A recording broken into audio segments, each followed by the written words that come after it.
inside this creepy old box that looks like if you just touched it, you would get tetanus, is the creepiest Magic cards I own. This is a cube that I pull out every October for me and my friends to draft, and I make updates. It's called the Spooky Cube, and you're going to love it. But before I show you this cube, let me remind you that I do have a merch shop where you can get this shirt, and upcoming very soon, this shirt, which should be on screen right now, reminiscent of my old table flip video. If you've seen that one, if not, I'll link it down below. But I feel like a lot of Magic players would love to own that shirt. I know I would. So I had it made, and you'll be able to buy it soon. I'll let you know when it's released. But here we go. For now, let's get into Spooky Cube.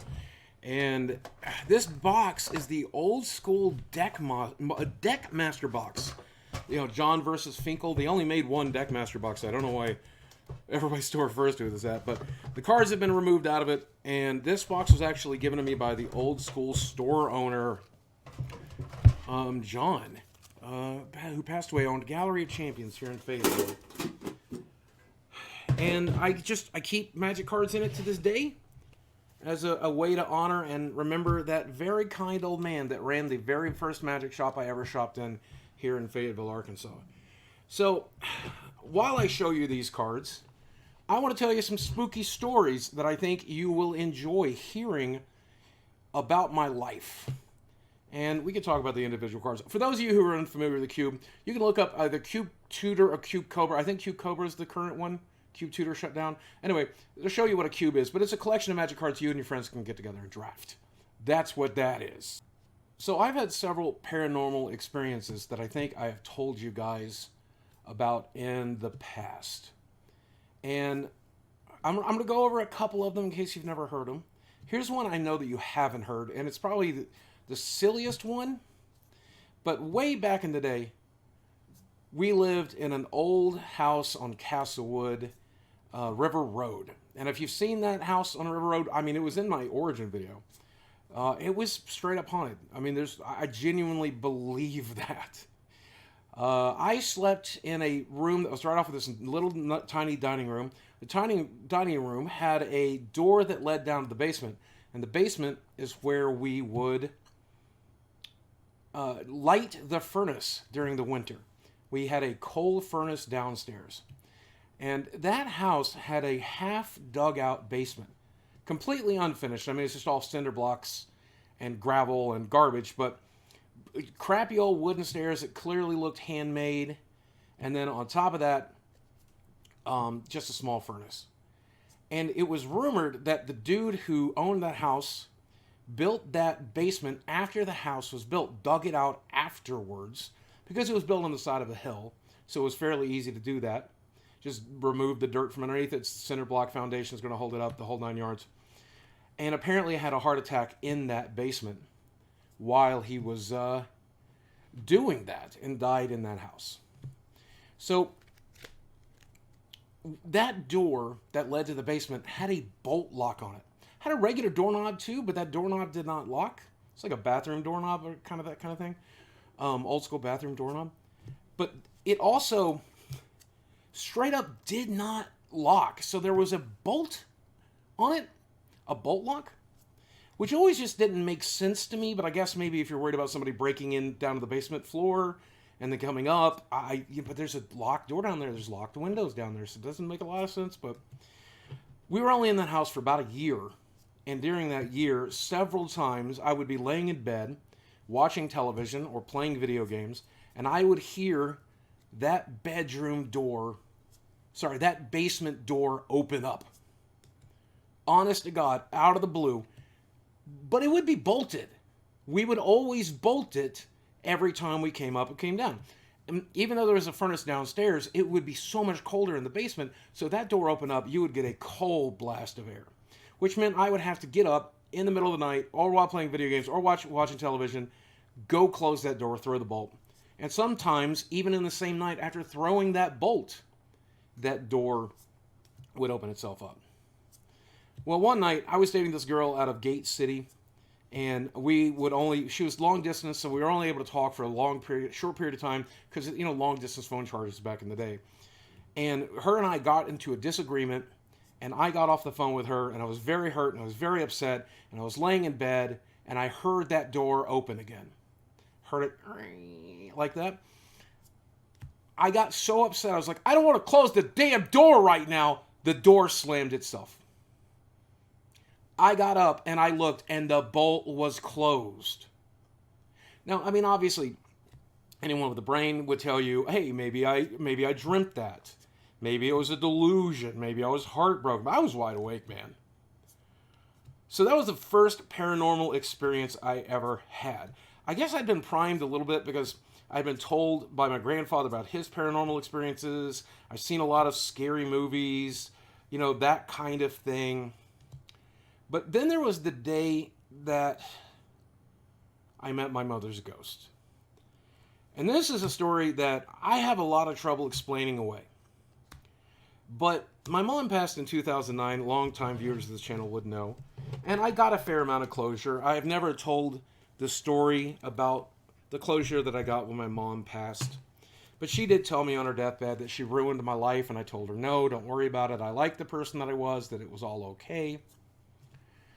And she and I made amends. Now, I have a standing agreement with the people I know and love that if I die before them, which I likely should, right, I will come and haunt them and let them know. Is there a hell? Is there a heaven? Is there a specific thing you need to do to get into hell or heaven or whatever? Like, what's the correct religion? What's the correct whatever? If it's possible, I will come and haunt you. But the flip side of that is, if it's possible, you have to come haunt me. That's the rule. If you come haunt me or I come haunt you, we let each other know. And I had that deal with my mom. It was the very first person I ever made that deal with.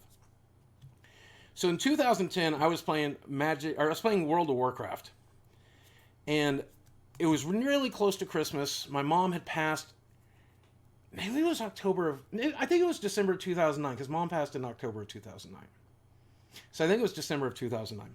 But I'm sitting there getting really close to Christmas, and I'm playing World of Warcraft, and I felt a cold hand on my right shoulder. Now, I was there when my mom passed. I held her hand as she passed. And I very, very distinctly remember, to this day, the way her cold hand felt in mine, even while she was still alive, but also after she had passed, because I held her hand for about 10 or 15 minutes after she passed. And that was the exact hand that was on my right shoulder. So naturally, as you do, I got up and I took a look and stared around the room and listened for someone. Heard nothing, nobody. Perfectly quiet room. But I could smell the faint smell of cigarette smoke. And my mom was a 2-pack-a-day woman, smoked cool cigarettes right up until she went to the hospital to die. And I could smell that very faintly. But I stood there for like 5 minutes. Well, I mean, probably less time than that, because I was 600 pounds. I'm fat. Standing up for 5 minutes back then was a rough time. But I stood there for as long as I comfortably could, and I listened, and nothing. And eventually I said, hello? Nothing. Mom? Nothing. So I sat back down in front of the computer, and I started to type in the chat, oh my God, guys, you won't believe what just happened. And I started to tell everybody, and I felt that same cold hand on my right shoulder again. And something in my mind said, don't turn around. She's not going to be there. But talk to her. So I did. I said, Mom, I love you. And I listened. I listened so hard because I wanted to know, like, is there an answer? Do you have information for me? Is there something that because I would love to know. I mean, I guess we would all love to know. I mean, so many people are so sure, across the world of what happens, but I can't be sure without some sort of definitive proof or whatever, but nothing. And then after like 60 seconds of that hand being there, poof, it was gone. No more cold hand on my shoulder. Now, I was in therapy at the time, as you should be when a parent or loved one passes away. And we were unpacking a lot of stuff, and I told them after the Christmas break about this experience. And they told me that that kind of thing can be very common while you're mourning, while you're in mourning, I should say, while you're coping with the death of someone that you loved, specifically someone that, you got some closure with but needed more closure with. And that was definitely the case for me and Mom. So I guess I will, if you've made it this far in the video, you're probably either a huge Magic fan or a huge Boogie fan. So I think it's okay if I go ahead and tell you, finally, after 12 years, 13 years, ooh, that's creepy, 13 years, on I think October 8th or 6th is when Mom passed. Wow, almost 13 years to the day. Huh, that probably means something, don't it? Well, finally time to put it down on YouTube video. So, Mom had been sick off and on ever since she broke her femur. And she taught Head Start, which, again, I've said a lot of bad things about my mom on YouTube, but hopefully I've said a lot of good things about her too, and let you know that she taught kids, she took care of kids, she took care of families, helped them get degrees, helped them graduate from programs, helped them get on welfare, helped them get on disability, fed those kids with her money, taught those kids, bought them Christmas gifts. She did some amazing stuff for some kids. And once she was unable to do that anymore, she was pretty much a shell of a woman. And sure, she had good insurance. The insurance was able to help her with, a lot of her physical needs, but she was in a lot of pain and very sad and just wanted things to be better. And there wasn't much a way for that to happen. She was in her 60s. She'd been morbidly obese her whole life. She was in a no-win situation. And she was ready to go. She was just ready to get the hell out of here. She did not want to be alive anymore. So she was sick off and on in the last couple of years that she was alive. And Mom and I went and visited her many, many times. But in the last time that she was sick, I didn't know this was going to be the time that she died. I just really could not bring myself to turn right back around and drive to Virginia and stay in a hospital waiting room and a hospitality suite and all this stuff. So I bid my time. I thought this is going to be fine. But about 2 weeks into that hospital stay, I got a call from a nurse, and the nurse says, "Mr. Williams, your mother's dying. We need you here." So, of course, I pack up and I head that way. Right? And I'll never forget, my best friend of the world, my roommate, he volunteered to come with me to make this a little easier for me. Because I was sick, I was tired, I was fat, I was miserable.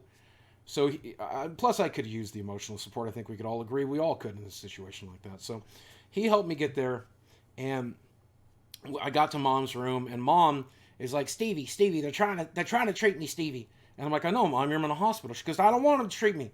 They said I'd die if they don't treat me. I want to die. Let me die, Steven. You know where my living will is, right? I'm like, well, no, but we can get a hold of the person your lawyer. Who's your lawyer? It's Bud Phillips. You don't have it on record here. No, but he'll put a stop to this. And it was the weekend. I couldn't get a hold of the guy, and I'm like miserable.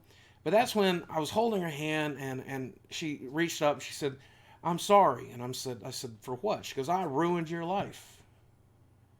And I said, well, Mom, I like who I am. Do you like me? Because I like me. Which is a lie, but you give them the closure that they need, And she says, yeah, I love you. And I said, well, I love you, but do you like me? She goes, yeah. And I said, well, I like you. So it's all okay. I like the person I am. Which was a bit of a half-truth, but, you say what you got to say. Well, sure enough, the doctors came to the room, and they're like, we want to treat your mom, and we need your permission. That's next to kin. I'm like, no. She says no, I say no.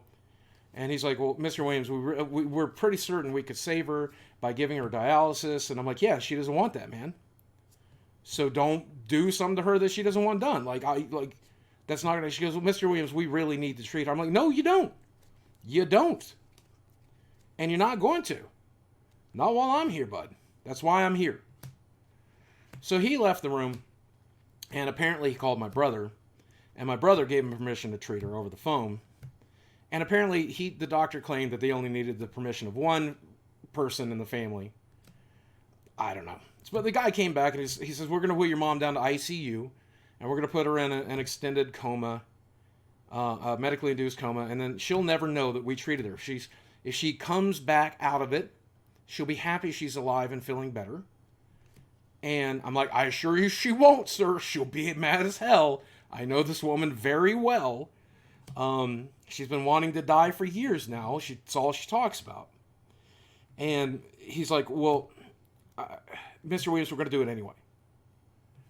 And I'm like, all right. Through my body, through my cold corpse, you're going to have to get security in here if you think you're doing this. And he says, well, Mr. Williams, we will. We have your brother's permission. We're going to get it done. One way or the other. It's just whether or not you get arrested today. Okay. All right. You can do it. I don't want to go to jail. I want to be here for my mom.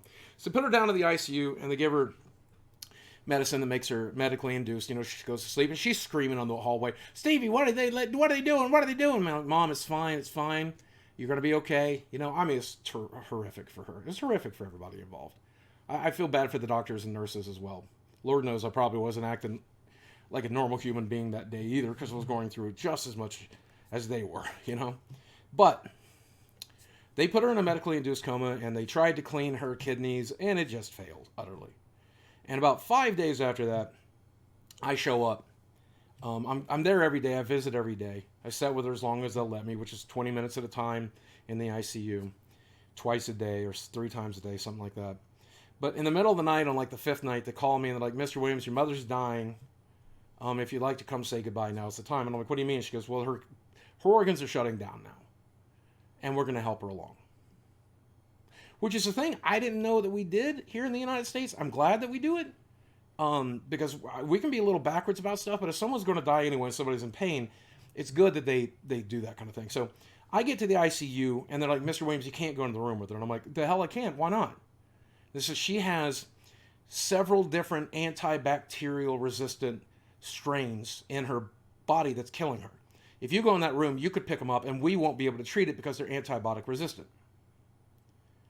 And I'm like, I don't care. Like, that's fine. It's my mom. I want to be there for her. Well, she's in a coma anyway. I don't care. What do I need to do to go in the room? Well, you're going to have to sign this release that says you understand the danger, and you're going to have to put on a mask, and you're going to have to put on gloves, and you're going to have to put on this gown, which of course didn't fit because I'm 600 pounds, and put on this hairnet and all this other stuff. Okay, fine. Sign the paper. I'm starting to get suited up. I open the door. I close the door behind me, and you never believe who's there for me. My best friend and my roommate of the last 25 years. He signed the release, and he's suiting up as well so he can be there for me. And we are sitting in the room, and the nurse comes in with this hypodermic needle, biggest one I've ever seen. It looked like a turkey baster. And I said, what is that? And she goes, that's morphine, sir. And I'm like, she's allergic to morphine. You can't give that. And I realized. And I'm like, well, how much morphine is that? And she's like, it's enough, sir. Enough to finish her. Which I think is cool that they do that, It's better than having her go through all that pain and seizures and Lord knows what else, So they give it to her, and they take off the breathing tubes, the feeding tubes, all this stuff. All that's left is the heart monitor. And her heart's slowing down 60 beats a minute, 50 beats a minute, 40 beats a minute. And the last minute, my sister makes it there. And she comes into the room, and I'll never forget. I'm sitting in the next to the bed, holding my mom's hand. My sister's standing at the foot of the bed, staring at my mom's face. But me and my roommate, we're looking at the heartbeat monitor. And I always wondered, is it because we're gamers? Are we looking at the UI? That's what it felt like we were doing. But whatever. We slowly watch her pass. And eventually she passes. And, I always wondered when somebody passed what it was like. I was expecting some sort of miracle, some sort of, beam of light, poof of air, something. But there was nothing really noticeable there. I'll tell you what I did notice. She was there 1 minute and then she wasn't the next. I could tell the difference, but that's it. There's nothing measurable to it other than the heartbeat and the body being dead. And I prayed, I'm not a huge Christian, but I am a bit of a deist. So I'm like, God, we learn to forgive her in life. Please forgive her in death. She's done a lot of wonderful things to make up for all the wrong that she's ever done. She deserves to be in a healthy, happy place to rest. And God, please forgive her. Forgive her for her sins. We love her. And my sister left the room crying. And I didn't know what to do, man. Like, nobody tells you. There should be like a grief counselor for the hospital. Maybe at the time of night there wasn't, but there should be someone to walk you through this stuff. Especially, what if I'd been alone? But fortunately, I had my roommate. And 10 minutes passed, 20 minutes passed, and I just sat there in shock, holding her cold, dead hand, waiting for something to happen. And of course, nothing ever did. So eventually my roommate came to me and he said, Steve, we got to go. And I'm like, I don't know what happens here. And he goes, well, we got to go to the funeral home. We got to make her arrangements and stuff. And I'm like, yeah, that's right. And so I strip out of the clothes, head out of the room and everything. And I asked a nurse, like, they said, oh yeah, we've already called the funeral home. They're coming to get the body. She's got plans. Everything's in action. All you got to do is go there and take care of her estate and take care of her money and take care of the house and take care of the bills and all the other stuff. And that's what we did. We went and made the arrangements, and she had everything planned out years ago. And, we had a cute little memorial. And, there was friends from, the town she lived in. But the people that she worked for, those are the people that loved her the most, I think. Maybe even more than us kids, because they knew a version of her that most people didn't really get to know. We got the unedited version, but they got the sweetest, kindest, best of her. And God bless them for loving her the way they did. Now, Jim Bowen and those guys, they would tell you she was also a huge pain in the ass. She would fight for those kids' rights. She would fight for more budget. She would fight for supplies. She would fight you to the ground and keep going to get what she needed for her kids and for her classroom. But here we are 13 years later, and I'd love to hear from her again. I'd love to see her again. I'd love to know, I'd love her to know that I turned out okay. Better than she probably thought I was. I'm not certainly okay by any stretch of the imagination, but better than I could have ever been, and I'm really happy about that. And I think these are the types of stories I want to tell on YouTube moving forward. I've talked about the really depressing and sad stuff. Death is depressing and sad too, but I think it's nice to remember the good in people when we can. And I hope this Halloween, this spooky video, allowed you to enjoy my magic collection, enjoy my cube, which clearly needs some edits, so these cards do not need to be in here. So I'm going to work on this cube today. But more importantly, I hope that it can bring you a little bit of closure in some of the trauma I've shared with you in the life of my YouTube channel. So, until next time, as always, guys, thanks for watching. I love you very much, and I will speak with you again soon. Have a spooky holiday.